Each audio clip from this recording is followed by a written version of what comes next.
ሰላም ጤና ይስጥልን ክቡራን ተመልካቾቻችን እንደምን ሰንብታችኋል? ኢትዮጵያ እያደገ የመጣውን የህዝብ ቁጥሯን እና የኢንዱስትሪ ግብአቶቿን ለመመለስ የሚያስችል ከሌሎች ሀገራት በርካታ ምርቶችን ታስገባለች። ዘርፉን በሀገር ውስጥ ምርት ለመሸፈን ኢንዱስትሪዎችን በማስፋፋት ኢትዮጵያ ታምርት የሚል ንቅናቄ በመጀመር እንዲሁም ደግሞ ምርትና ምርታማነትን ለማሳደግ የተለያዩ ስራዎች እየተሰሩ እንደሆነ ይገለጻል። ሆኖም አሁን ላይ የሀገር በቀል የኢኮኖሚ የጀርባ አጥንት የሆነውን ምርትና ምርታማነትን ማሳደግ የሚለው ጉዳይ ላይ ዛሬም የብዙዎች የውይይት አጀንዳ ነው። በእርሻ ማሳዎች ላይ የሚታየው የምርት መጠን ከፍላጎታችን ጋር እንዴት ይጣጣማል? ቴክኖሎጂ እና ዘመናዊ አሰራር በምርት ጥራት ላይ እያመጡ ያለው ለውጥስ በሚል ርዕስ ዛሬ በዝግጅታችን በኢትዮጵያ የምርት አቅርቦት ላይ ያሉ ተግዳሮቶች፣ የመፍትሄ አቅጣጫዎች እንዲሁም ደግሞ የዘርፉን ተስፋዎች በጥልቀት እንቃኛለን። ዛሬ አብረውኝ ጊዜ የተገኙት እንግዳ በኢትዮጵያ ግብርና ምርምር ኢንስቲትዩት ውስጥ በዋና ዳይሬክተርነት ያገለገሉ አንጋፋ ምሁርና ባለሙያ ናቸው። በተለይ በሰብል ጥበቃና በግብርና ልማት ላይ ሰፊ ልምድ ያላቸው ሳይንቲስትም ናቸው። በምስራቅና ደቡብ አፍሪካ የበቆሎ ምርታማነትን ለማሳደግ የሚሰራውን ፕሮጀክት በመምራት ከፍተኛ ሚና የተጫወቱት ዶክተር ጸደቀ አባተ አብረውኝ እዚህ ይገኛሉ። ክቡራን ተመልካቾቻችን እስከ ፕሮግራሙ ፍጻሜ ድረስ ከኛ ጋር እንድትቆዩ በአክብሮት እየጋበዝኩኝ እኔ የፕሮግራሙ አዘጋጅ መሳይ ገዛኸኝ አብሬያችሁ ቆይታ አደርጋለሁ። ቀዳሚ ወዳደረግነው ጥያቄ ስናልፍ በኢትዮጵያ ውስጥ ያለው የግብርናው ዘርፍ በምን ቁመና ላይ ይገኛል በአሁኑ ወቅት? በጣም ሰፊ ጥያቄ ነው። ብዙ ጊዜ ይጠየቃል። እኔ ያጋጣሚ ሆኖ ባለፉት 7-8 ዓመታት ከተለያዩ የዜና አውታሮች ጋር ብዙ ጊዜ ተወያይተናል፣ ሀገር ውስጥም ከሀገር ውጭም እና ይሄ ጥያቄ ደጋግሞ የሚነሳ ነው እና ትክክለኛ ጥያቄም ነው። አንድ ወቅት ይሄ ጥያቄ ተጠይቆ ከአንድ 4-5 ዓመት በፊት ነበርና አንዳንድ ቦታዎች ጋር ለምሳሌ እንደ ብርና አገዳ ሰብሎችን በመሰለ እንደ ጥራጥሬዎችን በመሰለ አካባቢ ጥሩ ውጤት እያገኘን እንደሄድን ምርታማነትን ከፍ እንዳደረግን ሲናገር የሰሙ ሰዎች እንደው ያዳምጡኝ ሰዎች እንደው ደውለውም በአካልም ስንገናኝ እንዴ ምን ማለትህን ነው? ከሸመታ አልወጣን ነገር በምግብ ራሳችን አልቻልንም የሚል ትችት ሳይሆን እንደ ጥያቄም ለማወቅም የፈለጉበት ሁኔታ ነበረ። የኔ መልስ ምንድን ነው? ምርታማነት መጨመርና በምርት በሀገር ውስጥ ራስን መቻል የተለያዩ ነገሮች ናቸው። ምርታማነትን መጨመር አንዱ አካል ነው። ምርትን ማስፋፋት እንግዲህ ከብዙ ነገሮች ጋር ነው የሚያያዘው። አንደኛ እያንዳንዱ የኢትዮጵያ አርሶ አደር ያለው የመሬት ይዞታ ምን ያክላል፣ መጠኑ ምንድነው ብሎ ራስን መጠየቅ ያስፈልጋል። እንደ ምሳሌ ብነግራችሁ በቆሎ አንድ አማካይ የኢትዮጵያ ገበሬ ያለው መሬት የእርሻ መሬት ከ0.3 ያነሰ ሄክታር ያነሰ ነው። ስንዴን በተመለከተ ስንዴ ወደ 0.37 የዛን ያህል ነው። እነኚህ ታሳቢነት ውስጥ ገብተው ነው ያ ጥያቄ መመለስ ያለበት። ለምን አንድ አርሶ አደር ገበሬ ማለት በቆሎ አምራች እንትን ቢሆን 0.27 ሄክታር ላይ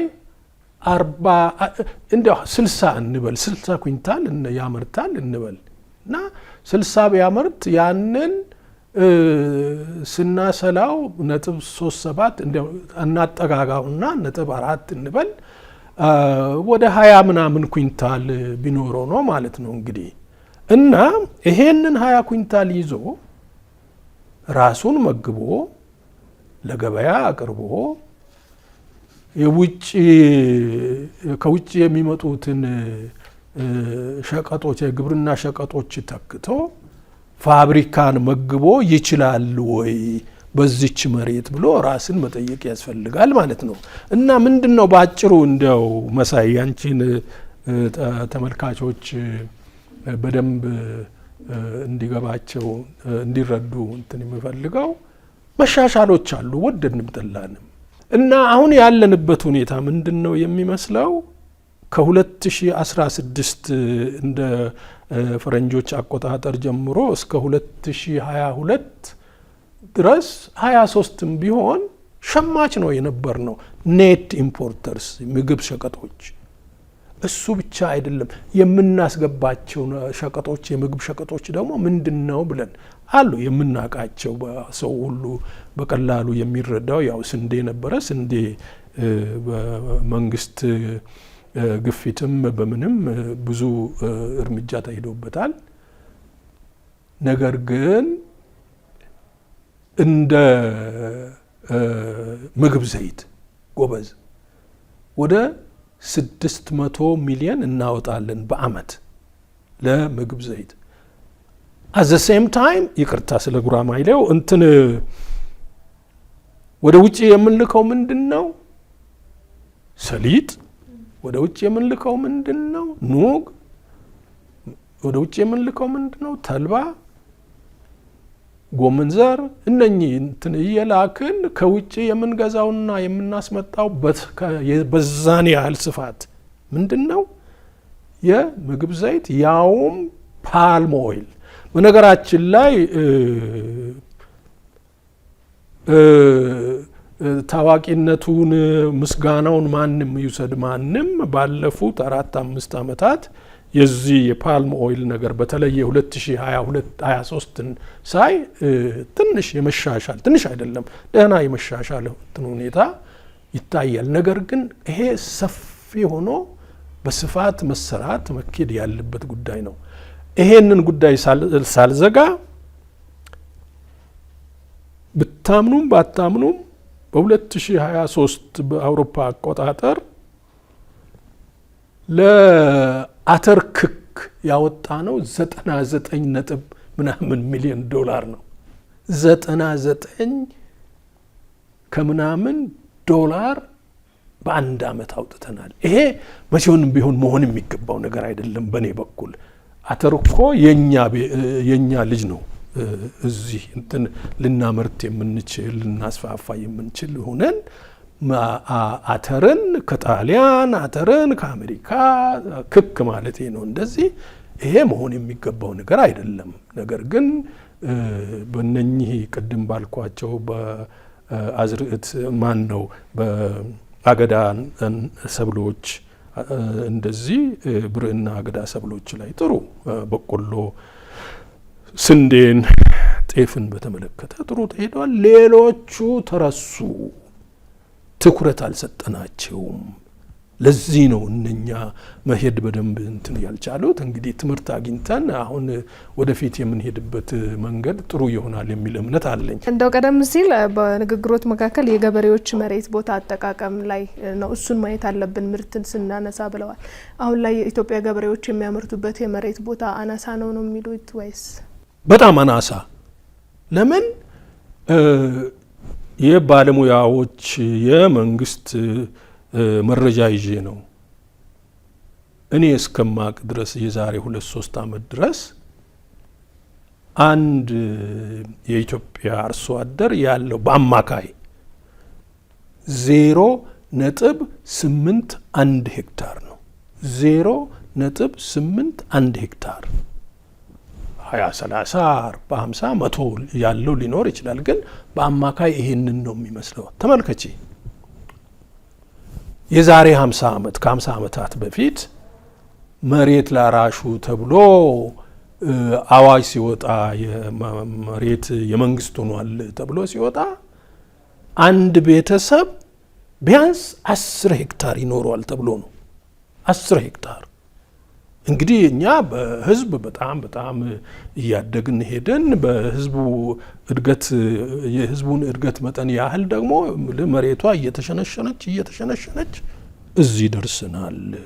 ያኔ እስከ 200 ሄክታር መሬት ያለው አርሶ አደር ወይም ሌላ ገበሬ አነስተኛ ነው የሚባለው እስከ 200። ዛሬ እንግዲህ ያለውን ተመልከች 0.81 ሄክታር ነው። ይሄ ነው እንትን ያኔ እኮ የተተመናል እኮ 10 ሄክታር እንደው ቢያንስ አንድ አርሶ አደር 10 ሄክታር ማድረግ አለበት ማግኘት ማረስ አለበት ሲባል ነበር። እና ያንን ልንጠብቅ አልቻልንም፣ ልንጠብቅም አንችልም። ምክንያቱም የህዝቡ ቁጥር በተለይ እያደገ ነው እንትን የሚሄደው። መሬት አያድግ ነገር እንግዲህ ምንድነው? ይሄንን ለማስተካከል እንግዲህ መሬቱን ማስፋት አይቻልም። ነገር ግን የተለያዩ ሴክተሮች የአርሶ አደርን ቁጥር በፋብሪካ እንደዚህ ሌሎች ሴክተሮች መተካት አለባቸው። ከግብርናው ወደ ፋብሪካው ወደ ኢንዱስትሪው እየሄደ የሚገኝበት ሁኔታ መፈጠር አለበት አሉ። አሁንም ብዙ ነገሮች የኢንዱስትሪ ፓርኮች ምን እንደዚህ እየተሰራ ነው። ነገር ግን የሚፈለገውን ያህል ሄደናል ወይ? መሄድ ብቻ አይደለም፣ እንደው ተነጋግረንበት እናውቃለን ወይ? እንደው እንደ ኢሹ አድርገን ይሄ እኮ የሚያሳስብ ነገር ነው። በ0.81 ሄክታር ራሳችንን መግበን ለገበያ አቅርበን የውጭ ግብይትን አስቀርተን ፋብሪካ መግበን እንችላለን ወይ? ቅድም ያልኩሽ ነው። አንድ ቤተሰብ በቆሎ በአማካይ ወደ 24-25 ኩንታል ቢያመርት እንግዲህ እነኚህን ነገሮች ሁሉ አሳክቶ ወደ ብልጽግና ሊሄድ ይችላል ወይ ነው እንግዲህ። ለብልጽግናችን ትልቁ አስተዋጽኦ እንትን ማድረግ ያለበት ግብርና ነው ብለናል። ግን ግብርና መታገዝ አለበት በሌሎቹም ሴክተሮች ለማለት ነው። ጥሩ። ከባህላዊ አሰራር ወደ ዘመናዊ አሰራር ስንመጣ በሚደረገው ሽግግር ወቅት የሚያጋጥሙ ተግዳሮቶችን እንዴት መወጣት ይቻላል? እነኚህ ብዙ ሁኔታዎችን የሚጠይቁ ነገሮች ናቸው። አንዱና ትልቁ መጀመሪያ ለማምረቱ አንደኛ እውቀቱ፣ ልምዱ፣ ሁለተኛ አቅርቦቱ በተገቢ ሁኔታ ተዘጋጅቷል ወይ? መንገድ ተዘጋጅቷል ወይ? መንገድ አለው ወይ? የአንድን አርሶ አደር ምርት ውጪ ወስዶ ለመሸጥ። እንዲያውም እኔ ይሄን ከጠየቅሽ አይቀር የአንድ ወንድሜ የአለማየሁ አባተ እኔ ጸደቀ አባተ አለማየሁ አባተ ገበሬ ነው። ገበሬ ሩቅ ነው ያለው ደቡብ ምዕራብ። ዛሬ በርካታ አቮካዶ አመረተ። የሚነግረኝ ምንድን ነው የተሸጠዋለው አቮካዶ እና እንደዚህ ያሉ ሁኔታዎችን ነው እንግዲህ መኪና ገብቶ ከዛ አንስቶ ወደ ፋብሪካው ወደ በላተኛው ማቅረብ የሚችልበት እንደዚህ ሁኔታ ያስፈልጋል። እና አለማየሁ አባተን የመሰሉ ብዙ የኢትዮጵያ አርሶ አደሮች አሉ። እነኚህ ሁሉ ተደምረው ነው እንግዲህ ቴክኖሎጂ እኮ አለ። አለማየሁ የሚያመርተው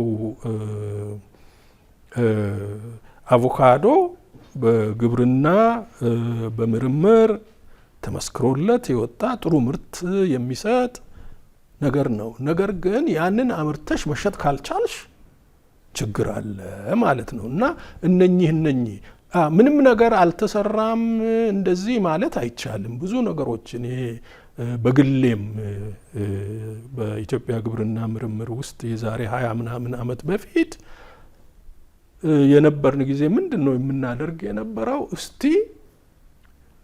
ይሄ ምርምሩ እንዳለ ሆኖ ነገር ግን ከአርሶ አደሩ ጋር እንዴት ልንገናኝ እንችላለን፣ እንዴት ልናሳምን፣ እንዴት ልንተማመን እንችላለን ብለን ብዙ ነገር ሰራን። በዚህ በእንትን በኩል ከዚህ ከሞጆ ጀምሮ እስከ አረርቲ ድረስ ይሄንን ዘመናዊ የሽምብራ ዘር ሁለት አይነቶች አሉ። አንዱ ካቡሊ ይባላል። ካቡሊ ይሄ ትናቸው እነኚህ እንትን ደግሞ ድሮ የነበሩት እንትን አለውን ካቡ እንትን ደሲ ነው፣ ዴሲ ይሏቸዋል። እንግዲህ ከህንዶች ጋር የመጣ ነገር ነው። ይሄ ቡናማ ቀለም ያለው ትንሽ ፍሬዎች ናቸው። ይሄ ካቡሊ ደግሞ ትልቅ ነው። ካቡሊን አስተዋወቅን ከሞጆ ጀምሮ ነው አክቹአሊ ከዱከም ጀምረን ኦል ዘ ወይ ወደ አረርቲ ምናምን ነገር በአጭር ጊዜ ውስጥ በጣም ሀብታም የሆኑ ገበሬዎች አሉ። ቦለቄንም እንደዚሁ ጥሩ ዝርያዎችን በምርምር አውጥተን እንደዚህ ልናበቃ እንትን ችለናል። ያው በቆሎን ታያላችሁ፣ ስንዴን ታያላችሁ ምናምን። ነገር ግን ብዙ መሻሻል ያለባቸው ነገሮች አሉ፣ መሰራት ያለባቸው ጉዳዮች አሉ። ምናልባት ወደ መጨረሻው ልንመጣበት እንችላለን ብዬ ነው የምገምተው። መሳይ እንደው በዘመናዊ አሰራር ዘዴዎች ላይ በርካታዎች ብዙ ጥያቄዎች ያነሳሉ። ምክንያቱም ኢንዲጂነስ የሆኑ ወይ ደግሞ ኦርጋኒክ የሆኑ ነገሮቻችን ሊጠፉ ነው ብሎ ስጋት የሚያድርባቸውን በበጎ መልኩ ይኖራሉና እነዚህ ነገሮች ያለ ዘመናዊ አሰራር ዘዴ አሁን ላይ ላለው ለኢትዮጵያ ሕዝብ ለኢትዮጵያ በቂ የሆነ ምላሽ ማግኘት እንችላለን ወይ? አንቺ ተመልካቾች መገንዘብ ያለባቸው እነኚህ ሁለቱ አንዱ ለአንዱ ተጻራሪ ነገር አድርገን ማየት የለብንም። የሀገር በቀሉንም ይዘን የሚሻሻለውንም የተሻሻለውንም ይዘን መሄድ እንጂ ሀገር በቀል ይሄ ኦርጋኒክ ምናምን ብለን በዛ ብቻ ሀገርን ልንመግብ አንችልም። የኔ እናት የኢትዮጵያ ህዝብ ዛሬ ወደ 130 ምናምን ሚሊዮን ነው። በ2050 በፈረንጆች አቆጣጠር 205 ሚሊዮን ይሆናል ተብሎ ነው የሚገመተው። 205 ምናልባት 210 ሚሊዮን እንደዚህ የሚገመት። ይሄንን አሁን የያዝነውን አሰራር እንትን ብለን ከዛም አልፈን የለም ሀገር በቀል ብቻ ካልሆነ አናደርግም ብለን አንችልም። ይሄንን እንደዛ በቃ በኦርጋኒክ አግሪካልቸር ብቻ ኢትዮጵያን እንመግባለን ብለው የሚከራከሩ ሰዎች ካሉ በጣም ነው ማዝነው። ትክክል አይደለም። ቦታ አለው ኦርጋኒክ። ሰዎች ለራሳቸው የሚመቸን ይሄ ነው፣ አቅማችን ይሄ ነው፣ ኦርጋኒክ ብቻ መብላት አለብን የሚሉ እንትን ካሉ ለነሱ ማቅረብ ይቻላል። ነገር ግን በሀገር ደረጃ ቴክኖሎጂን ሳንጠቀም ዘመናዊ ቴክኖሎጂን ሳንጠቀም ዝም ብለን በዛው እንሂድ ማለት እንደው በእውነት እኔ እንደው እንትን ነገርም ሲሪየስ ነገርም አይመስለኝም። እንደው ሳስበው ባለፈው ጊዜ ጻፍነው መጽሐፍ ላይ ያሳየነው ምንድነው ኢትዮጵያ ውስጥም ሆነ ሌላ አፍሪካ ሀገር እነኚህ አውሮፓ ውስጥ በተለይ የተወገዱ መርዛማ የሆኑ ለአካባቢን የሚጎዱ ጸረ ተባዮችን ጸረ አረም ኬሚካሎችን እስከዛሬ እንጠቀማለን። 22ቱ ሙሉ በሙሉ የተከለከሉ ናቸው። የዛን ያህሉ ደግሞ በመከልከል ላይ መንገድ ላይ ያሉ ናቸው። ይሄንን እንግዲህ የዛሬ 3-4 ዓመት እንትን ነው ማስረዳው እና ይሄ በደንብ ተስተካክሎ መገኘት አለበት። አንዳንድ ቦታ በምታዩበት ጊዜ መታደልም ይሁን አለመታደል አንዳንድ ሀገሮች በጣም ትልቅ ነው። እንደ ምሳሌ ብጠቅስልሽ ግብጾች ያው የነሱ ምርት ሙሉ በሙሉ በአባይ ላይ ነው። ወደ 400 ኪሎ ግራም ማዳበሪያ በሄክታር ይጠቀማሉ። ያንን እንዴት አድርገን እንቀንስ ብለው እየታገሉ ናቸው። ቻይናም እንደዚሁ ብዙ ነበር የሚጠቀሙት። ቻይናዎች ብዙ ታግለው አውርደዋል። ወደ 150 ምናምን ድረስ ነው ዛሬ የሚጠቀሙት። አሜሪካኖች ወደ 110 120 ነው እንግዲህ ቀንሰው መጥተው ይሄ በዚህ ደረጃ ካልተባለ አዳዲስ ዝርያዎች መልስ አይሰጡሽም፣ ምርታማነት አይጨምርልሽም ያንን ሳትጠቀሚ። እኛ በአፍሪካ ደረጃ ወደ 20 ምናምን ኪሎ ግራም፣ ኢትዮጵያ ደረጃ ብትሉ ወደ 32 እስከ 36 ኪሎ ግራም ነው። የአፍሪካ ዩኒየን ሬኮሜንዴሽን ምንድን ነው? ቢያንስ 50 አፍሪካውያን 50 ኪሎ ግራም ይሄ ናይትሮጂን፣ ፎስፈረስ እና ፖታሲየም ኤንፒኬ መሆን አለበት የሚል እንትን አለ። አፍሪካ ውስጥ እዛ የደረሱ ሰዎች በጣም ጥቂቶቹ ናቸው። መከራከር ያለብን ይሄንን ማዳበሪያ እንጨምር ነው እንቀንስ ነው። ራሳችንን በምግብ መቻል ካለብን እንጨምር ነው። ቢያንስ ያቺ 50ዋን መድረስ መቻል አለብን ማለት ነው። እንግዲህ ያው ቅድም እንዳልኩሽ የመንገዱም የማዳረሱም የምኑም ጉዳይ እንዳለው ነው ማለት ነው። እና ኦርጋኒክን አንቃወምም። ነገር ግን ኦርጋኒክ ሙሉ በሙሉ አንድን ሀገር ሊመግብ አይችልም በሚለው ብንቋቸው ምን ይመስልሻል? ቆንጆ። እሺ ጥሩ። እንግዲህ ሲያነሱልኝ አሁን ኬሚካሎችን መጠቀም የሌለባቸው ሊጎዱን የሚችሉ ናቸው ተብለው የሚታሰቡ አሉ። ያንን የምንጠቀምበት የተለየ ምክንያት ይኖረን ይሆን? እንዲሁ በዚሁ ተያይዞም እንደው የማዳበሪያው ጉዳይ ላይ እርስዎ ያሉት ደረጃ ሪኮሜንዴሽን የአፍሪካ ህብረት ባቀረበው መሰረት መጠቀም ያልቻል ነው በምን ምክንያት ነው? እሺ ሁለተኛውን ጥያቄሽን መጀመሪያ ልመልሰው። የአቅም ጉዳይ ነው። አንደኛ አቅም እንግዲህ እነኚህ ግብአቶችን ማዳበሪያም ዋናዎቹ እውነቱን ለመናገር ለኢትዮጵያ ግብአቶች የሚባሉት 1 ማዳበሪያ፣ 2 ምርጥ ዘር። እኛ መጽሐፍ ላይ ያየነው እስከ 2020 ድረስ ያየነው ምንድን ነው? ዘርን በተመለከተ እንደየሰብሉ ይለያያል። ትልቁን ድርሻ የሚይዘው በቆሎ ነው።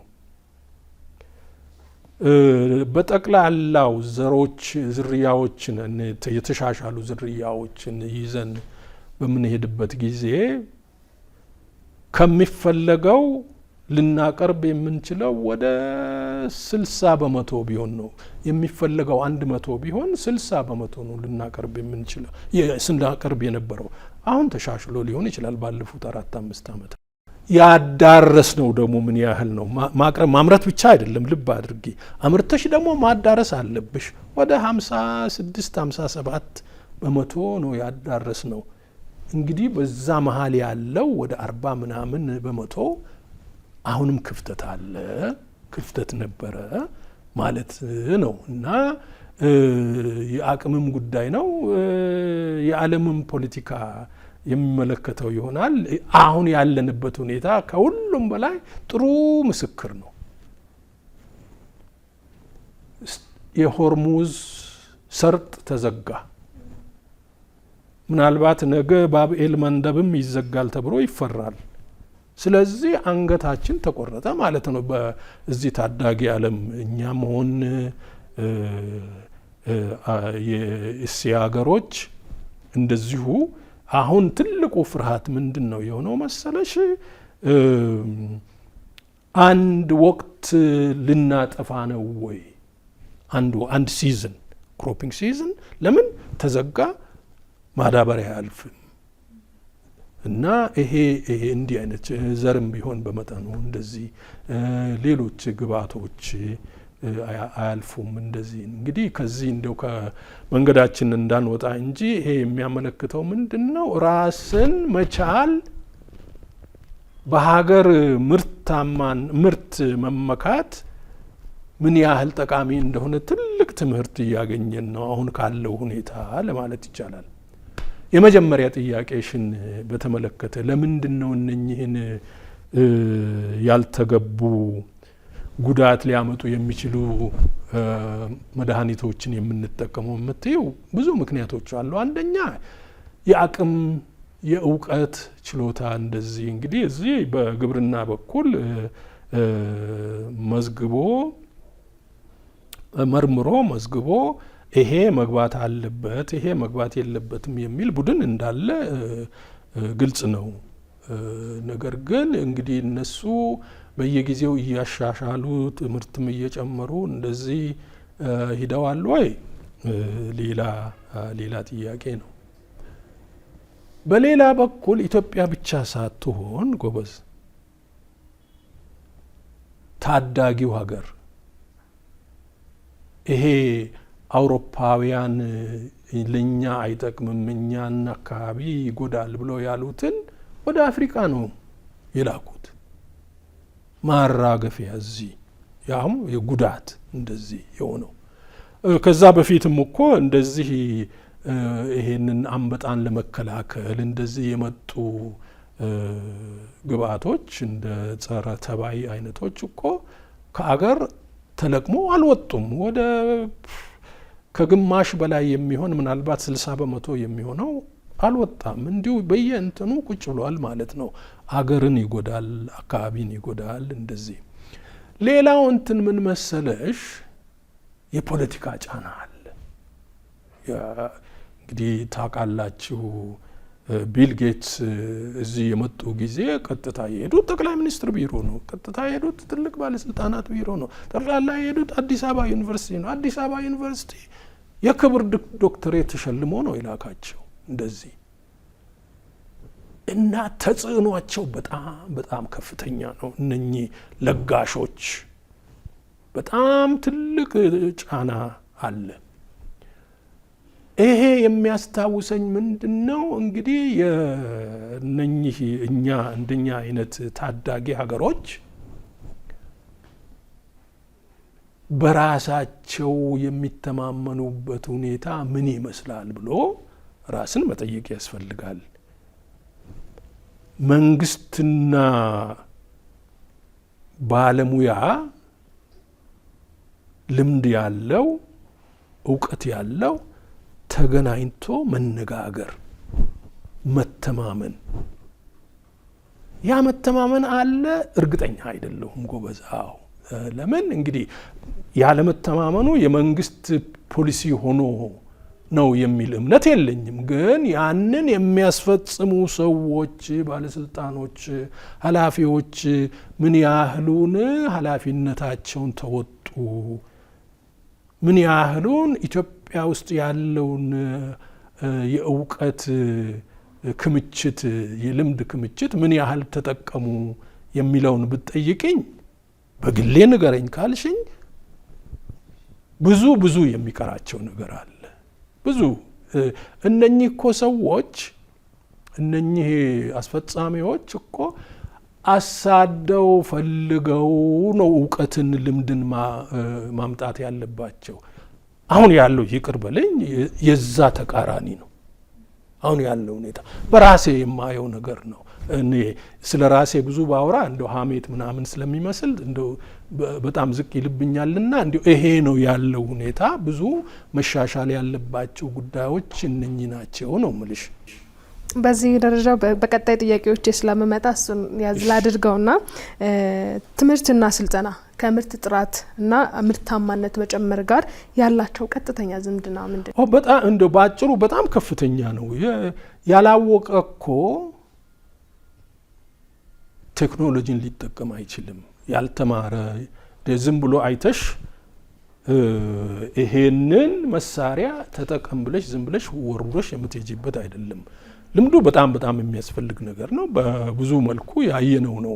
እነኚህ አንዳንድ እንደው ጥሩ ስራ ይሰራሉ የምንላቸው የውጭ ድርጅቶች ፕሮግራሞች እንደዚህ እኮ ብዙ ሚና ተጫውተዋል። በመንግስት ብቻ ቢኬድ ኖሮ ብዙ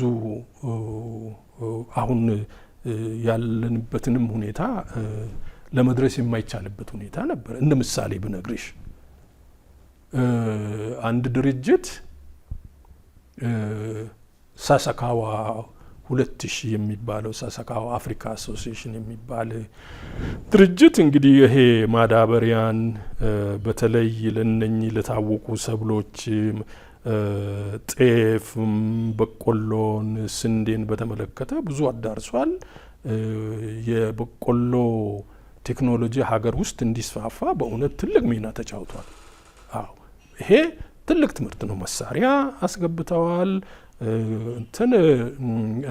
አርሶ አደር ያሰለጥናሉ፣ ገበያ ያገናኛሉ። እንደዚህ እርግጥ የመንግስት ስራ እንዳለ ሆኖ ማለት ነው።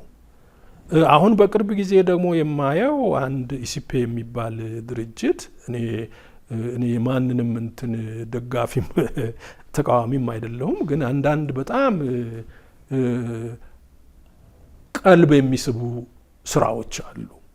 ማርን በተመለከተ የዛሬ 15-20 ዓመት ከነበርንበት ሁኔታ በጣም ሻል ባለ ሁኔታ ነው ያለነው። ይሄ ምንድነው? ይሄው ድርጅት አሁን ያልኩሽ ድርጅት እንግዲህ ከሚመሩ ሰዎች ፍላጎትና ታማኝነት አገር ወዳድነትም ጨምሮ ብዙ ነገሮችን ሂደዋል እና ይሄ ሁሉ የመጣው አሁን ከዚህ እኮ አልፈው የኔ እህት ባስኬቶ፣ ቤንች እና ሌሎች ይሄ መሀሉን እንዲያው ተው እዛ ድረስ ሂደው ያስተምራሉ። እኔ በጣም አደንቃቸዋለሁ በእውነት። አዎ እና እነኚህ ጥሩ ምሳሌዎች ናቸው። የዛን ያህል ጥሩ ያልሆኑ ምሳሌዎች ደግሞ በጣም ብዙ አሉ። ምናልባት በኋላ እንነጋገር ይሆናል። እሺ ጥሩ። እንግዲህ መንግስት በተለያየ ጊዜ ምርታማነትን ለማሳደግ በምግብ ራስን ለመቻል በርካታ ስራዎች እየሰራው ነው በማለት ይገልጻል። የተሰሩ ስራዎችም አሉ የሚታዩ ማለት ነው። በዚህ ለውጥ ተመዝግቧል ማለት ይቻላል። ምን ያክል ለውጥ ተመዝግቧል? ብዙ የተሰሩ ነገሮች አሉ። እነኛ የተሰሩ ነገሮች እንዴት መጡ? ስኬት እንዴት ተገኘ? አንዳንዶቹ ስኬት ለምንድን ነው ያላስገኙት ብለን ስንጠይቅ 3 ነገሮችን እንይዛለን። አንድ ኢንስቲትዩሽንስ አሉ ወይ? እነኚህ ይሄንን ቴክኖሎጂ መጀመሪያ ማመንጨት ከዛ ማዛመት የሚችሉ እንደዚህ ያው ደጋግሜ ያልኩትን እንደው በሌላ ቋንቋ ኢንቨስትመንት አለ ወይ? በሶስተኛ ደረጃ እነኚህ ግብአቶች ኢንፑትስ አሉ ወይ? the 3 I's ብዬ ነው እኔ የምናገረው። ኢንስቲትዩሽንስ፣ ኢንቨስትመንት፣ ኢንፑትስ። እነኚህ ባሉበት ሁኔታ ስኬት አለ። እኛ ሀገርም ይሁን ሌላ ሀገርም ይሁን እነኚህ ባሉበት ስኬት አለ። ስንቶቹ የአፍሪካ ሀገሮች እነኚህን ነገር አሳለጡ ብለን ራሳችን መጠየቅ አለብን። ገንዘብ ብቻ ማስቀመጥ አይደለም። ቅደም ተከተላችን ምንድን ነው የሚመስለው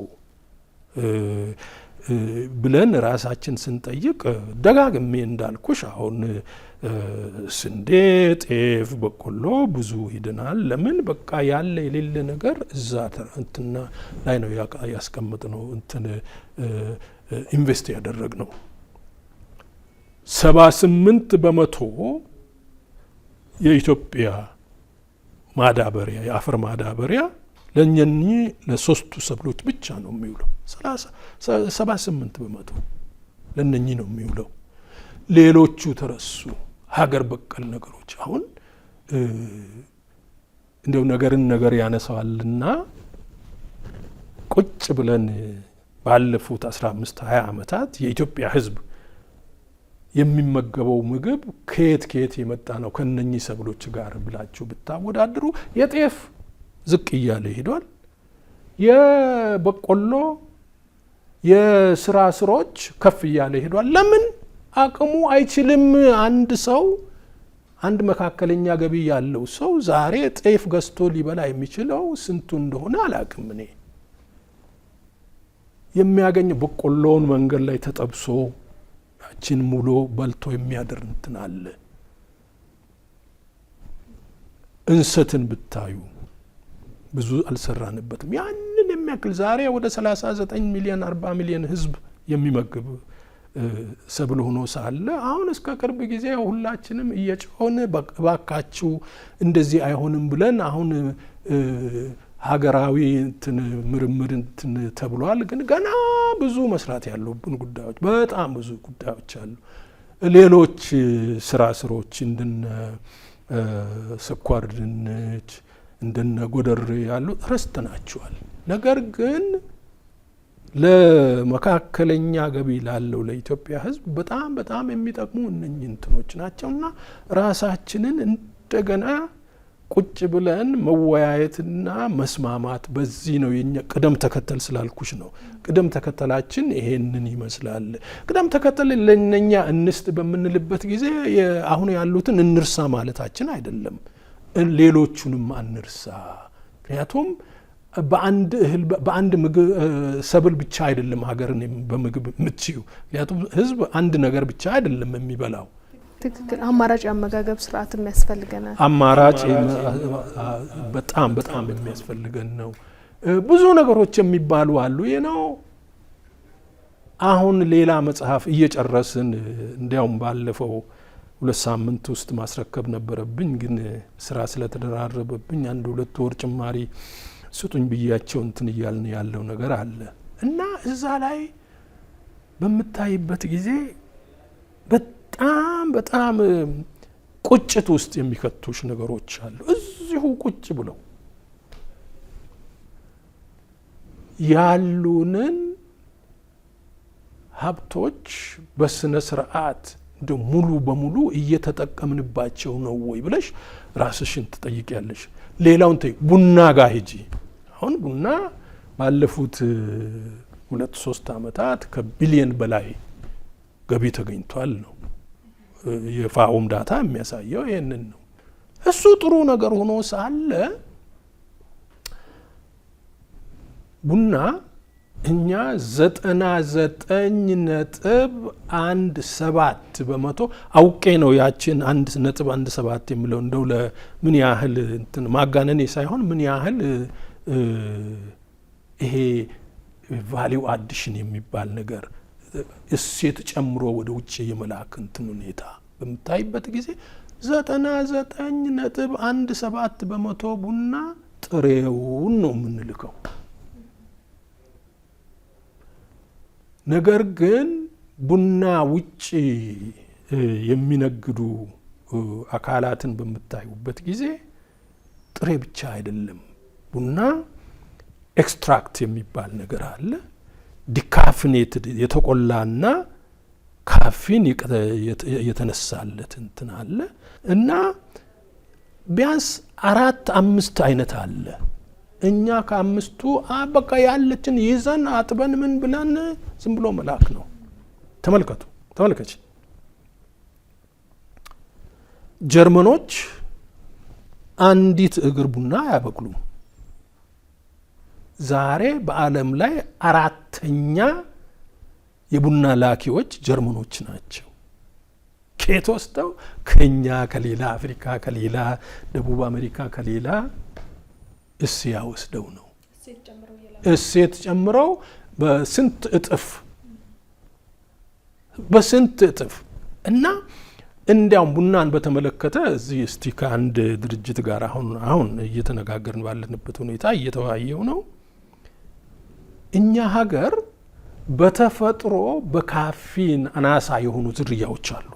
ለምን ለኛ በጣም ይቀላል። ይሄ እነኚህን ዝርያዎች አልምተን ገበያ ላይ ለመግባት በጣም በጣም ከሌላው የተሻለ ሁኔታ አለን። ለምን ቡና የሀገራችን ነው። መነሻው የቡና መነሻ ኢትዮጵያ ነች። ደግሞ እናውቃለን። በተለይ ሞቅ ባለ አካባቢ የሚበቅሉ የቡና ዝርያዎች በጣም ዝቅተኛ ነው የካፊን እንትን። እሱ አድቫንቴጁ ጥቅሙ ምንድነው? እነኛ አውሮፓ፣ አሜሪካ ያሉት ቡና ሻጮች ዲካፊኔት የሚያደርጉት ካፊኑን የሚያስወግዱት በኬሚካል ነው። ኬሚካል ለጤንነት የሚፈልግ ነገር አይደለም። ይሄ ኦርጋኒክ ቅድም ያልሽውን በደንብ ኳሊፋይ ያደርጋል የኛ ቡና። እሱን ቁጭ ብለን የት አካባቢ ነው የሚገኘው ይሄ ቡና? ይሄንን አልምተን ገበያ ውስጥ የማንገባበት ምክንያት ምንድን ነው? እንዲያው እንትኑን ሳይ ነበርና በ2034 ወደ 28.35 ቢሊዮን ገበያ አለው ነው የሚባለው። ትልቅ ገበያ ነው ያለው። ያንን ገበያ እየተጠቀምንበት ነው ወይ? አሁን እንዲያው በጣም ደስ የተሰኘሁት እንዲያው በጨዋታ የሰማሁት ሼ የሚባል ዛፍ አለ። ሼ ጋምቤላ አለ። ሼ እንዲያው ሰው አያውቅም እንጂ ጎጃም አለ። አባይ ወንዝ ላይ አሁን ወደ ጢስ እሳት በምትሄዱበት ጊዜ ዛፎቹ በሙሉ ብዙ ሼ ዛፎች አሉ። እነሱ ምዕራብ አፍሪካ በጣም ባተር ያወጣሉ፣ ምን ያወጣሉ እንትንና አሁን እንደው የወሬ የሰማሁት እንደዚህ ያለ ነገር እየተሰራን ነው። ገና እንደዛ መሰራት ያለባቸው አሉ። ሽፈራውን ሀላኮ ሞሪንጋ አሁንም ያው በቡና በሻይ አይነት በምናምን እንትን ነው ጎበዝ። ሞሪንጋ ትልቅ የፋርማሲውቲካል ፋብሪካ ሊሰራበት የሚችል እንትን አለው። እንዲያውም አንድ ግለሰብ ኢትዮጵያዊ ነው ከደቡባዊ አፍሪካ ዩኒቨርሲቲዎች ጋር ሲሰራ ከርሞ አሁን ካናዳ ይዞ ገብቷልና ትልቅ ፋብሪካ ሊያቋቁሙ እንደዚህ ነው ብለው አንድ ሰሚናር ሲያቀርብ እንደው ደርሼ ነበርና እንዴ ጥሩ ነው አንተ ይሄንን የምትሰራው ነገር ግን እኮ ይሄ ፋብሪካ መቋቋም ያለበት ኢትዮጵያ ውስጥ ነው። አዲስ አበባ ምናልባት አርባ ምንጭ እንጂ እንደዚህ አይደለም። እና እነኚህን ቁጭ ብለን ይሄ ቅድም ያልኩሽ እኮ እስቲ ሀገራዊ ውይይት፣ ሀገራዊ ምክክር፣ እውቀትን ማሰባሰብ ይዞ መሄድ የሚያስፈልገው ለዚህ ነው። እና የሚቻለንን የመጠቀም የሚገባንን ያህል በሀገራችን ሀብት አልተጠቀምንም የሚል እምነት አለኝ። ያው ምርታማነቱ አለ፣ ግን መጠቀም ያለንበትን ነገር በአግባቡ ለመጠቀም ገና ይቀረናል የሚል ምላሽ ነው ያሉን። እንደው መንግስት አሁን መለስ ልበል ወደ ምርታማነትና በኩታ ገጠም ያሰራር ዘዴ ምርታችንን ትርፋማ ለማድረግ መድረሱን እንዲሁም ደግሞ ስንዴ ላይ በተለይ ስንዴ አሁን ላይ ፖለቲካ ሆኗል የሚባልም ወሬዎች አሉ። ትርፋማነት መድረሱና ኤክስፖርት ማድረግ እንደጀመረ $1 ሚሊዮን ማስቀረጥ እንደተቻለ የሚገልጽበት መንገድ አለ። ይህንን ደግሞ በተቃራኒው የኢኮኖሚ ባለሙያዎች የዘርፉ ባለሙያዎች ለውጡ የተጋነነ ነው ወይንም ደግሞ ውሸት ነው፣ ለውጦች ይኖራሉ፣ ነገር ግን ለምንድነው ኢትዮጵያ ውስጥ የዳቦ ዋጋ የጨመረው? ለምንድነው ስንዴ ከገበያ የጠፋው? ለምንድነው ስንዴንስ እየተመለከትን ያልሆነው የሚል የመከራከሪያ ነጥብ ያነሳሉ። ለዚህ ጥያቄዎች ለባለሙያዎቹ ጥያቄም መንግስት አስታካውት ለሚለው እንትን ምን አይነት ሙያዊ ምላሽ አለት? እንዲህ ልበልልሽ፣ በመጀመሪያ ደረጃ ነካክቼልሻለሁ። የምንመገበው አንድ እህል ብቻ አይደለም። ስንዴን ማሳለጥ ሙሉ በሙሉ ደግፋለሁ እንደ ባለሙያ፣ ምንም ኃጢአት የለውም። ነገር ግን በስንዴ ላይ ብቻ አተኩረን ሌሎቹን መርሳት የለብንም። የምንበላው እኮ ብዙ ነገር ነው። ቅድም እንዳልኩሽ አንድ በይ እንዲያውም እኮ አንድ ጊዜ የመንግስት ሚዲያ ላይ ቀርቤ ይህንን ነገር በደንብ አስረድቻቸዋለሁ። እኔ በመጀመሪያ ደረጃ ስንዴን ወደ ውጭ እየላክን ነው ያለነው ስንል ሀገራችን ውስጥ ያለው ይሄ ስትራቴጂክ ሪዘርቭ ነገ ወንዝ ቢደርቅ ዝናብም ቢል ጎተራችን ሙሉ ነው ወይ ብለን ራሳችንን መጠየቅ ያለብን ጉዳይ እንዳለ፣ ቅድም እንዳልኩሽ ደግሞ የዛሬ አሁን ያለንበት ሁኔታ የዓለም ሁኔታ በቃ መንገዶች ሁሉ ሲዘጉ ያስቀመጥነው ለክፉ ቀን ያስቀመጥነው ነገር ከሌለ ችግር ውስጥ እንወድቃለን ብዬ ያኔም ተናግሬያለሁ፣ ዛሬም ደግማለሁ። በስንዴ እውነት ራሳችንን ችለን ከራሳችን መቻል አልፎ ውጪ ልከን የሚል ነገር አለ። ይሄንን በተመለከተ እንደው ደጋግሜ አንቺም ጋር ሳልመጣ ትናንትም ከትናንት ወዲያም ደጋግሜ እንዴት ተሳስቻለሁ ወይ ብዬ የፋኦን ዳታ አይቻለሁ። ወደ ውስጥ የምናስገባውን ቀንሰናል። 100% ማለቴ በትክክል ቀንሰናል። 100% ሊሆን አይችልም። 2023 ላይ ወደ 460 ምናምን ሚሊዮን አውጥተናል ከውጭ ለማስገባት። ከዛ በፊት በጣም ብዙ ነበረ፣ እስከ ቢሊየን ምናምን የሚደርስ እንትን ብለን ነበረ። ግን ከሱ በህግም በምንም ከአቅምም ጋር በተያያዘ መልኩ ቀንሷል። እሱን አልያንልም።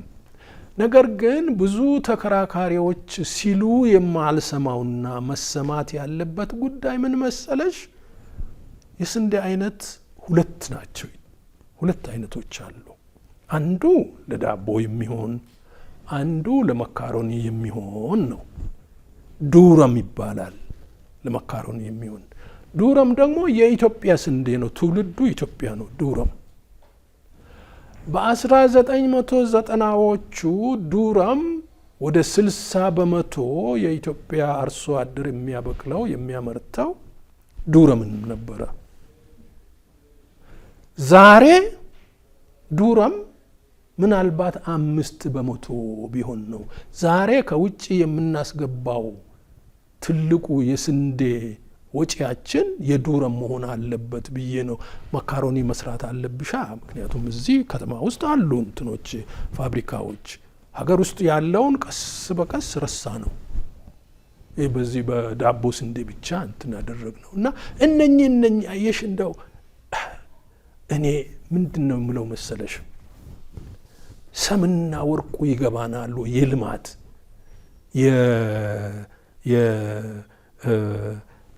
ፓርትነርሺፕ። ምክንያቱም ሁልጊዜ እንትኖች ሲመጡ ፕሮጀክቶች ኢኒሼቲቭስ ሲመጡ ኢትዮጵያን ለማዳን ኢትዮጵያን በምግብ ለማስቻል ከድህነት ለማውጣት አፍሪካን እንደዚህ ለማድረግ የለም። ኢትዮጵያን የምናድን እኛው ኢትዮጵያውያን ብቻ ነን። ይሄንን መረዳት አለ። ይሄንን እስካልተረዳን ድረስ የትም አንደርስም። እኛው ነን። እኛው ደግሞ የምናደርገው እንዴት ሲሆን ነው? ተመካክረን፣ ተወያይተን፣ ተደማምጠን፣ ተሰማምተን ነው መሆን ያለብን እና አግለን የተወሰኑ አካላት የለም እነኚህ ሰዎች እንዳው ምናምን ብሎ እኔ ብዙ ጊዜ እላለሁ እኛና እነሱ አይደለም መባባል ያለብን፣ እኛና እኛ ተባብለን ነው መሄድ ያለብን እና ይሄ ሲነገርም ውይይት ውስጥ ሲቀርብም ብዙም አላይምና ችግሮቹ ብዙ ናቸው። ነገር ግን የማይፈቱ ችግሮች አይደሉም። በእኛው እጅ ብቻ ውስጥ ነው ያሉት። ግን መጠቀሙን አልቻልንበትም ነው የኔ አካሄድ። ስለዚህ ለዳቦ የምናመርተው ከሆነ ስንዴው የኢትዮጵያ የምታመርተው የዳቦ ነው ካሉኝ የዳቦ ጥያቄያችን ራሱ ለምን አልተመለሰም? ለምሳሌ ማንሳት እችላለሁ። ሸገር ዳቦ አሁን ላይ አገልግሎት እየሰጠ አይደለም ሙሉ ለሙሉ በሚባል ደረጃ፣ እንደውም ተዘግቷል አብዛኞቹ ቦታዎች ላይ። ለምንድን ነው ይሄ ሆነው? ምርታማነታችንን አሳደግን ስንል የዛ የእድገት መጠኑ ከህዝባችን እድገት እኩል ተራምዷል ወይ ብለን መጠየቅ ያለብን ጉዳይ አለ። ክቡራን ተመልካቾቻችን እየተከታተላችሁ የምትገኙት ምርትና ምርታማነትን በማሳደግ ረገድ በኢትዮጵያ ውስጥ ምን መሰራት አለበት በሚል ርዕሰ ጉዳይ ላይ በዘርፉ ምሁርና ተመራማሪ ከሆኑት ዶክተር ጸደቀ አባተ ጋር ያደረግነውን ቆይታ ነው። በድጋሚ እንድትከታተሉን በአክብሮት ጋበዝኩኝ።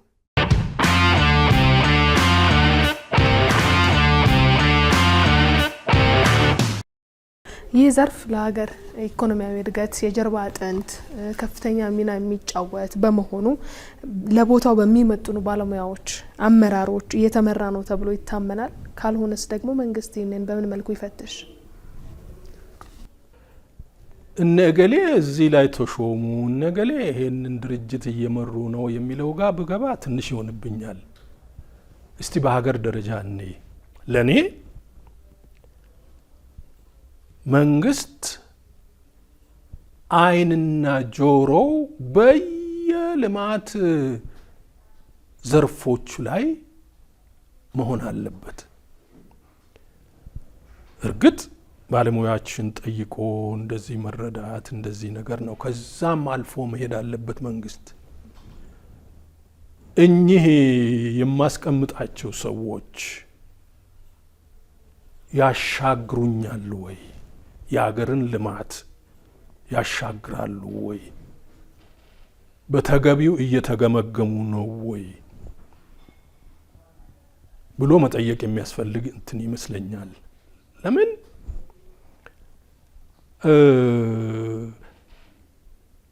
አንድ ባለስልጣን አንድ ቦታ ሲመደብ ሁሉን ነገር ማወቅ የለበትም እኮ። ያንቺን፣ የሱን፣ የሷን፣ የኔን የሁላችን እዚህ ቤት ያለነውን እውቀት ሰብስቦ መጠቀም የሚችል መሆን አለበት። ለዛ ደግሞ ሜንታሊ ዝግጁ መሆን አለበት ያ ባለስልጣን፣ ያ ኃላፊ። አንድ ኃላፊ ያንን ቦታ ሲያገኝ ሲሰጠው ከዛች ደቂቃ ጀምሮ የተለየ ሰው ነው። ትናንትና መሳይ በደንብ እጅ አልነሳችኝምና ቆይ በቀላታለሁ የሚል ሰው መሆን የለበትም። እና ትናንትና እገሌ አንድ ነገር አርግልኝ ብሎኝ ስላላደረገኝልኝ እንደዚህ መበቀል አለብኝ የሚል ሰው ሳይሆን የተለየ ሰው መሆን ማወቅ አለበት። የተለየ ሰው እውቀትን ለመሸመት፣ ከአዋቂዎች ለማዳመጥ፣ ከአዋቂዎች ጋር አብሮ ለመስራት እንደዚህ ዝግጁ ሆኖ ይሄ አቲቲዩድ የሚሉት ነገር አለ። ዝግጁ ሆኖ መገኘት ያለበት ሁኔታ ነው ያለው። በግል ስንጫወት አንድ እንደው እንደ ፈገግታም ብዬሽ ነበረ። እናቶች እንግዲህ ከኛ በፊት የነበሩት እኮ ምንድን ነው መልክ ይኑርሽ እንጂ ሙያ ከጎረቤት ትማሪያለሽ ይሉ ነበረ። እኔ ዛሬ የሚያሳስበኝ ምን መሰላችሁ? መልኩም ሙያውም የሌለበት ሁኔታ አለ። አም ሶሪ ይህንን የሚመስል ነገር አለና ለመንግስት ትልቅ ትኩረት መሆን የሚገባው በእውነት እያንዳንዱ መስሪያ ቤት ውስጥ ያለው ቡድንም ሆነ ግለሰብም ሆነ በተለይ አመራር ላይ ያሉ አካላት እኔ በሚገባ መገምገም ያለባቸው የዛሬ 20 በፈረንጆች 2003 መጨረሻ የኢትዮጵያ ግብርና ምርምር ኃላፊነት ውሰድ ሲሉኝ ለባለሙያዎቹ ለዳይሬክተሮቹ ሰብስቤ የምነግራቸው ይሄንን ነበረ። ከአሁን በኋላ የሚሰራው አሰራራችን የምናስቀምጠው ሰው ሜሪት ላይ፣ እውቀት ላይ፣ ችሎታ ላይ፣ ልምድ ላይ የተመሰረተ ነው ኃላፊነት መሆን የሚገባው። ሌሎች ይሄ ፖለቲካው ሌላ ነገር ነው። እኔ እንደው በጣም ብዙ ጊዜ የሚያሳዝነኝ እነኚህ ብዙ ሙያ ያላቸው ሰዎች እንደው በሙያ ቢገፉበት እንጂ እንደው ወደ ሌላ እንትን ባይሉ እኔ በጣም ደስ ይለኝ ነበር። እና ይሄንን ነው የምል ነበር። ዛሬም ይሄንን እላለሁ።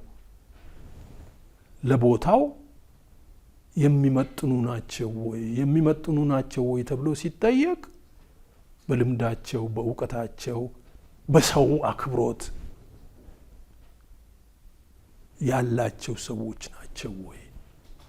ስለዚህ ከቀደምት ባለሙያዎች አስተያየት የሚቀበሉበት ክፍት መድረክ ጠባብ ነው። በጣም ትክክል። እሺ እንግዲህ ዘርፉን ስለዚህ ዘርፉን በራሳችንን በምግብ መቻል ካለብን መንግስት ይሄንን ዘርፍ መፈተሽ በደንብ መፈተሽ ይጠበቅበታል ወደሚለው መቋጫ ደርሳለሁ። ጥያቄዎቻችን የተገባደዱ ነው። መንግስት የግል ዘርፍ ምርታማነትን ለማሳደግ በቅንጅት መስራት ያሉባቸው ዋና ዋና ጉዳዮች የሚሉት ምንድናቸው? ተባረኪ። ይሄን ጥያቄ ሰምቼ አላውቅም። እንዲያው ብዙም ተነስቶ አያውቅም። ያው በቃ ሁሉም ነገር በመንግስት እንዲሰራ ነው አሁን ብዙ ሰው ጭንቅላቱ ውስጥ ያለው የለም። በመንግስት ብቻ መስራት አይቻልም። ግብርና ራሱ እንደ ቢዝነስ መንግስትም መግባት አለበት።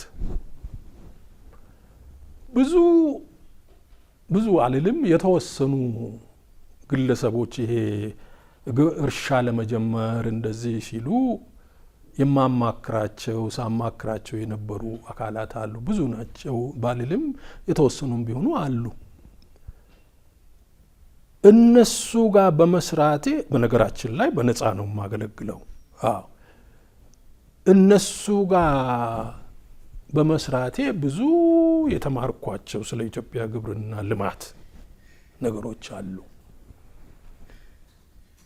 እንደ ምሳሌ ብሰጥሽ ጋምቤላ ውስጥ ትልቅ የውሃ መስኖ አለ። በአንዳንድ ስም መጥራት አያስፈልግም፣ በአንዳንድ ድርጅቶች የተያዘ። እነኛ ድርጅቶች መጠቀም የሚገባቸውን ያህል እየተጠቀሙ እንዲህ ልበል፣ ከነሱ ጥቅም በላይ ለሌሎች ሊትረፈረፍ የሚችል የውሃ መጠን አለ።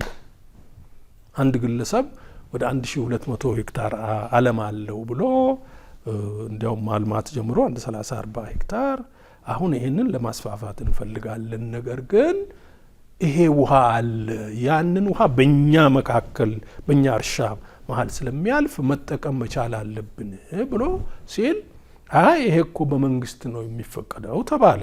የዛሬ 5 ዓመት ገደማ ነው። ብዙ ሰርተናል ቁጭ ብለን እንዴት መሄድ እንዳለብን ምናምን ነገር። በኋላ ባለስልጣኖቹ ጋር ተሄደ። ልክ ናቸው፣ ይሄ ጥሩ ነው ምናምን ነገር ተባለና ነገር ግን ውሳኔ የሚሰጥ ሰው ጠፋ። ውሳኔ ልክ ነው፣ ይሄ ከዚህ በፊት እየተጠቀሙ ያሉት ይሄንን ያህል ይበቃቸዋል፣ የውሃ ችግር የለብንም ተጠቀሙ የሚል ማን ልብና ድፍረት ኑሮት ይሄንን ትዕዛዝ ያስተላልፍ? ሰውየው ጥለው ወጡ። በቃ እስካሁን ያጠፋሁትን አጥፍቻለሁ፣ ማን ነው መዋለ ንዋይ አፍስሻለሁ፣ ካሁን በኋላ አልችልም፣ ምክንያቱም ያለም ውሃ ሊሄድ አልችልም። እንደዚህ ትልቅ ሁላችንም ደስ ብሎን እንደው ይሄንን ብናግዝና ስኬት ቢገኝ ትልቅ ነገር ነው ለሀገርም ለኛም ጥሩ ለሞራላችን የሚል ነበረ። በቃ ሰውየው ታገሉ ጥለው ወጡ። ከዛ ባነሰ 200-300 ሄክታር ወስደው በየቦታው የመሬቱን ስፋት ተውት። እየሄዱ ያሉ ሰዎች መሬቱን ለማግኘት ያለው ጣጣ ውጣ ውረዱ ያስመርራል። እንደዛ መሆን የለበትም። የመንግስትና ይሄ ፓብሊክ የሚባል ነገር አለ።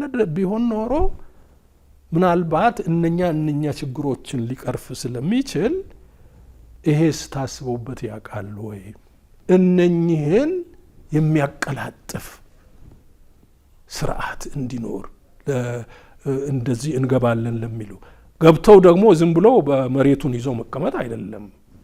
መሬቱን ስራ ላይ እያዋሉ ናቸው ወይ ብሎ የሚከታተል የሚያስፈልግበት ሁኔታ ላይ ነው ያለው። ይሄ ትልቅ ጥያቄ ነው። ብዙ ጊዜ ተጠይቆ አያውቅም እና ካሁን በኋላ እንደው ተስፋ የማደርገው ይሄም ለውይይት የሚቀርብና በትክክል መጤን ያለበት ጉዳይ ይመስለኛል። መሳይ ጥሩ እንደው በመጨረሻም በዘርፉ ኢትዮጵያ ምን ያስፈልጋታል ተብሎ በትኩረት መስራት ያሉባቸው ስራዎች እንደ ሀገር ከሚታቀዱ እቅዶች ጋር አጣጥሞ በመስራት እንዲሁም በጥናት በምርምር ላይ የተመሰረቱ ስራዎች ከመስራት አኳያ ምን ደረጃ ላይ ነን? ምንስ ደረጃ ላይ መድረስ አለብን? ብዙዎቹን አክቹአሊ ብለናቸዋል በተዘዋዋሪም ቢሆን እንዲያው ለማስረገጥ ያህል ካላልሽ በስተቀር ምንድነው አንዱና ትልቁ ነገር የምርምርና ልማት ስርዓቶች ቀስ በቀስ እየተዳከሙ ናቸው። ቀስ በቀስ በመንግስት ደረጃ በሙያ ማህበራት ደረጃ ምን ያህል ግንዛቤ ውስጥ እንደሚገባ አላቅም። ይሄ በጣም የሚያሳስበኝ ይሄ ነገር ነው። ላብራራ እስቲ።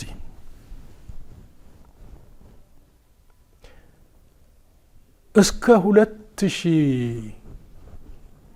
ከምናምን ድረስ በፈረንጆች አቆጣጠር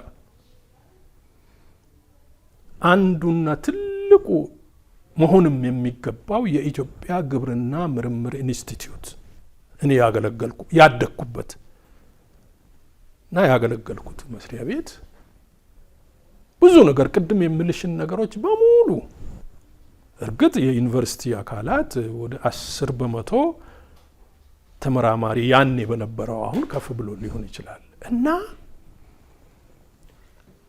ምን የሚል ነገር መጣ?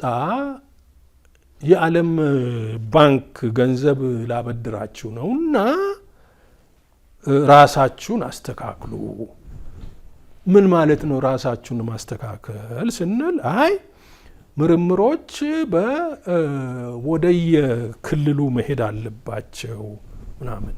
እኔ በግሌ ምንም ችግር የለውም ያካሄድ ሁሉም እንዲያውም ከዛም አልፎ ወርዶ መሰራት ያለበት ጉዳይ አለ። ነገር ግን የተረሳው ነገር ምን መሰላችሁ? ይሄ ሀገራዊ አስተያየት ሀገራዊ እይታ ጠፋ። እኔ የአማራ ክልልን ዋና ዳይሬክተር፣ የኦሮሚያ ክልልን ዋና ዳይሬክተር፣ የሶማሌን ዋና ዳይሬክተር ከሱ ጋር የሚያገናኘኝ ህጋዊ ሰንሰለት የለም። ምንም አይገናኝም። እታገል ነበረ በጣም ይሄ አግባብ አይደለም፣ አዋጣንም። ከዓለም ባንክ ሰዎችም ጋር ብዙ ቦታ ተደራርሰናል። እዛ ዝርዝር ውስጥ አልገባም። እባካችሁ እንደዚህ አይደለም መሰራት ያለበት ትክክል ነው። ምንም ተቃውሞ የለኝም እንደኚህ የክልል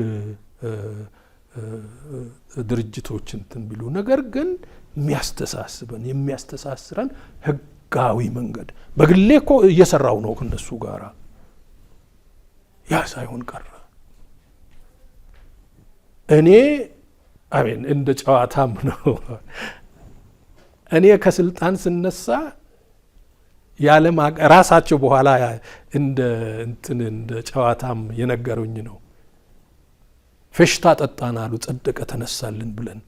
አዎ ቀልድ እኮ አይደለም። አዎ ለምን ደንቃራ የሆነብን እሱ ነበረ መንገድ ላይ እንደዚህ እንትን የሚል ምናምን። ግን ውጤቱ ነው ምንድነው?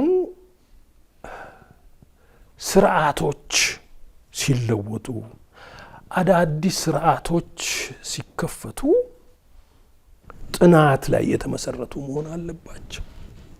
እውቀት ላይ የተመሰረቱ መሆን አለባቸው።